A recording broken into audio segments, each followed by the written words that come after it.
Not sure if you've noticed, but Baltany is on fire. Not physically luckily, but they are seriously releasing some amazing stuff at the moment. And yet they are still a hidden secret where they still fly under the radar other than with us in the know. Today I have a watch that is not my style at all and I would never buy one. But you know what? That's what makes it extra fun to cover, since it's not often in life you get to play with a brilliant piece of kit like this, and who knows, maybe it'll convert me to a two-tone Homage at 36mm. If this is your thing, then I'd say that you'd want to get the credit card ready for a very mild debit, and I'll reveal the amazing price towards the end, so please keep watching for more. It has all kinds of surprises this, a very good bracelet, decent lume, and the usual unbeatable for the money build quality. So even if you're thinking about a watch for a significant other, they won't throw it back in your face despite not having a fancy brand on the dial, and it could be a good way to gauge if they are worth spending more money on in future. I hope you join me for a closer look at today's unusual, for me at least, release.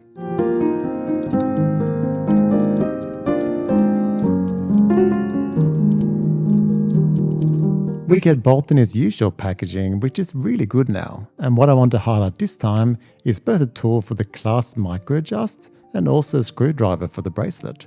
Really going the extra mile here. I've touched on sizes, and yes, this is a 36mm diameter, but a decent 43.2mm lug to lug means it still wears really well. Lug width is 20mm and is 11.5mm thick. It does have some heft at 131 gram weight on bracelet, and it also has peace of mind with a 100 meter water resistance and a 2-year warranty. Having a closer look at the dial, and once again it's punching way above its weight. This silvery sunburst dial is gorgeous, and the closer you get, the better it gets. Restrained print with a logo at under the 12 and automatic at above the 6 all works to create a cohesive and restrained watch dial. I can't say I'm a huge fan of the big B at the 12, however. It's such a contrast to their modern logo, but this is a personal opinion and you may, and I hope, disagree. Interestingly, we also get lume details on this dial, which I will most definitely come back to. Whilst it's not the strongest, I like how they've hidden little lume dots close to each nicely made indice.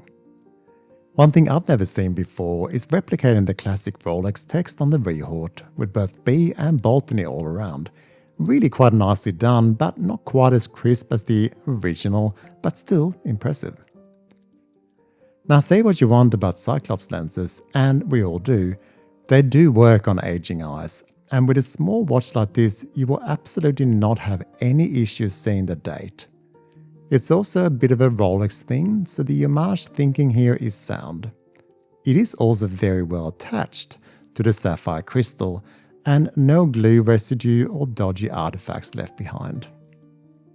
The lovely soft polished case and brushed upper lugs is excellent, and the unprotected crown is signed and easy to grip. It's screw-in too, which likely works some way to offer the 100 meter water resistance. Around the back is a plain case back that covers up the NH35 Seiko movement, which will last forever, and if it doesn't, will cost you very little to replace or service, which is another peace of mind feature here. One aspect of the original and most Rolexes I don't love is the super fiddly access points to the spring bars, and since there are no drilled lugs here, you'll have to deal with this if you want to change to a strap. That said, the end links fit like they're welded in, so there is an upside here.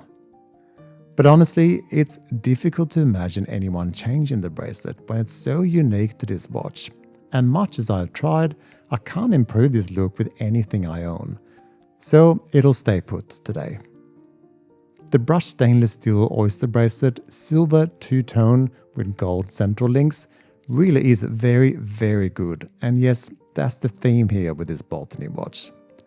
They are, however, slightly stuck in the past with no quick release spring bars or on-the-fly micro adjust, but the screw links are a welcome addition that's easy to sort out on your own.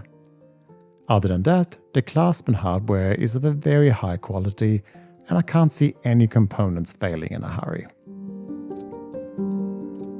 Now, in true Baltany style, the lume is not forgotten.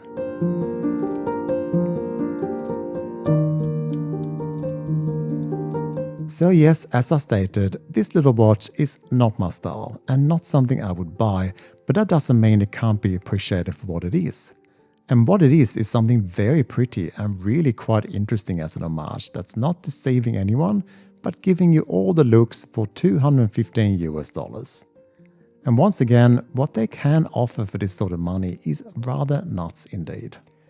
An amusing experiment is if you were to buy one of every watch on offer from Baltany, as in one of each model, averaging at about $180 each, times around 60 watches on offer, you are only just creeping into Rolex territory for one watch. That is silly indeed, but when you get quality like this, it's certainly worth a thought experiment every now and then. So what do you think about today's watch? Let me know in the comments. Thank you for watching, and I'll catch you next time.